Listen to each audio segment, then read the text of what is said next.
by political journalist and Westminster editor of The Lead, Zoe Grunwald, and entertainment and royal correspondent at The Telegraph, India McTaggart. So welcome back to both of you. And as we were reflecting in the last hour, all the front pages, I think, bar the Star, have gone with Israel's strikes on Iran and the retaliation. Let's just take a look at the FT. This is a typical example, playing it very straight. Israel's strike on Iran ignites new Mideast war. A pretty bleak headline, that, in troubling times. But it does raise a lot of questions, doesn't it? Not least about Israel's ambitions. Absolutely, it does. Yes, so of course it points out that one of the main ambitions was to hit the nuclear sites, and they also wanted to kill the top brass, the military brass and intelligence chiefs as well, which they have done overnight, which is pretty extraordinary, and I feel is sort of really threatening the response from Iran, because of course they were the people that would have coordinated a retaliation previously. So that's going to be interesting. But of course we know that Netanyahu has wanted to target Iran's nuclear program over the last 2 decades. So this has been a plan long in the making, and now just represents a very opportunistic time for him because of how weakened Iran is. Sorry. No. I was only going to say that that raises various questions. A, to what extent Israel can be successful in putting a stop to Iran's nuclear ambitions with these strikes, given that much of it is buried deep underground, but also the extent to which Iran is capable of striking back. Yeah, absolutely. I mean, there are strategic issues here, as you pointed out. I mean, Netanyahu has said that they will attack Iran for as long as necessary in order to prevent the Tehran nuclear program from going ahead. But as you say, that is complex and much more difficult than it might seem. And of course, there's also, while Iran is weakened and has been weakened over the past year by the failure of its various proxies to gain ground, there are obviously complications with being able to do this. And of course, the wider question remains that even if Israel were able to completely topple the nuclear program, what would then come in its place? You know, could there be a regime change? What backing would that have? What would that look like?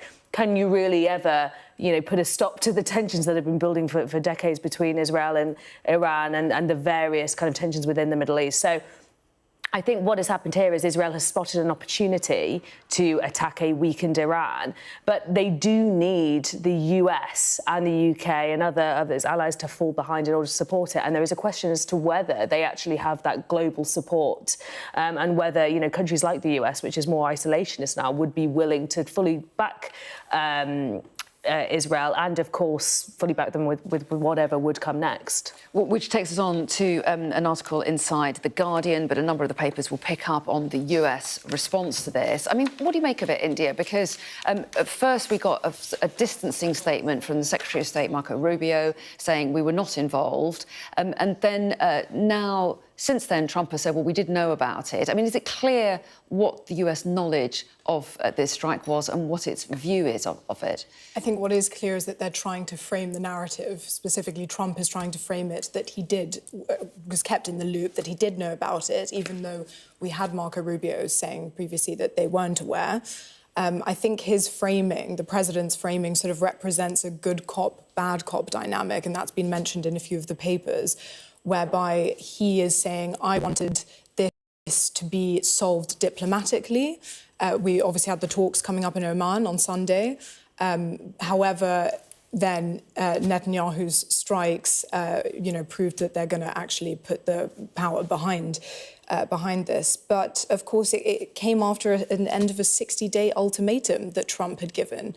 So there's also that to consider too. He's saying, look, I warned Iran, I gave them 60 days, and now it's day 61, and this is what Israel's done. And I think it's sort of at their peril to call Israel's bluff at this point.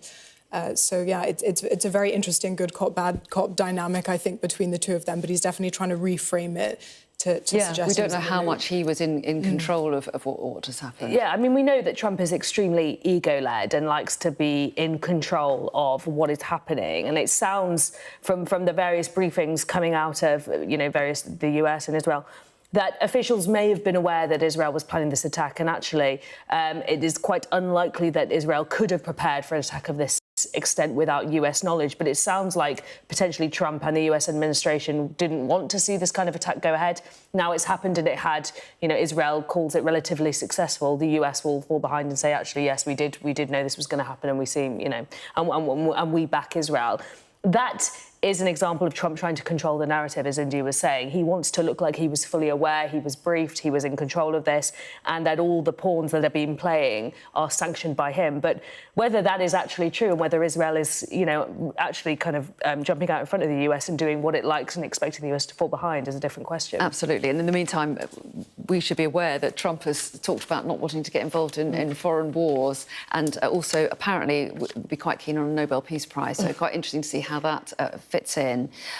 But talking of international reaction, what about the UK's? Keir Starmer has been urging restraint and de-escalation. This is picked up in the Mail. Yes, this is interesting because the Israeli government has obviously been quite infuriated with Keir Starmer, not only for restricting arms sales, but also for breaking off trade talks and for sanctioning two prominent Israeli cabinet ministers. So I think that the relations between the UK and Israel right now are not at a high point. Starmer has said he recognises Israel's right to self-defence, but he did not go as far as Macron and Trump, who both pledged they would help Israel amid Iran's retaliation and response. So Keir Starmer has pointedly refused to do that. The timing is sort of interesting. The fact that he was left completely in the dark, it seems. Diplomatic sources are suggesting that he had no knowledge it was coming, which is a bit of a diplomatic snub from Netanyahu to Keir Starmer, because it also points out that he had warned Mr. Merz, for example, in Germany, and and obviously we've got Trump sort of saying that he was aware that this was coming. And one diplomatic source has told the Mail that the recent actions and rhetoric of the Labour government have caused huge concern in Israel. So that might be why it might be a direct response to that. What do you make of this, Zoe, and how the UK government is responding? Well, I think, there is, not just in the UK, but actually across the West, a lot of concern about the action that Israel has been taking in Gaza. There are concerns about Netanyahu. We know that there is an arrest warrant out from the ICC. We know that there are concerns and accusations of genocidal activity in the region. The Labour government has, for many people, been quite slow to actually respond to these concerns. And halting some arms sales, many people would say that's actually not enough considering what is going on in the region, as well as sanctioning various cabinet ministers and suspending trade talks.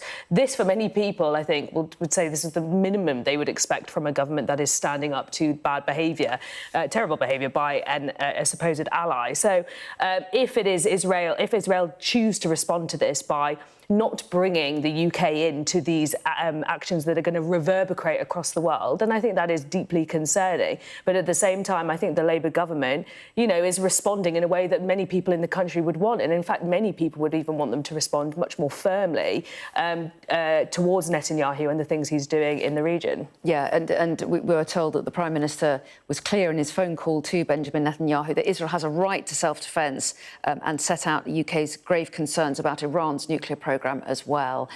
We'll talk about the King's birthday honours in the next hour for a positive look at the papers. But for the moment, thanks very much indeed. Thank you. Thank you.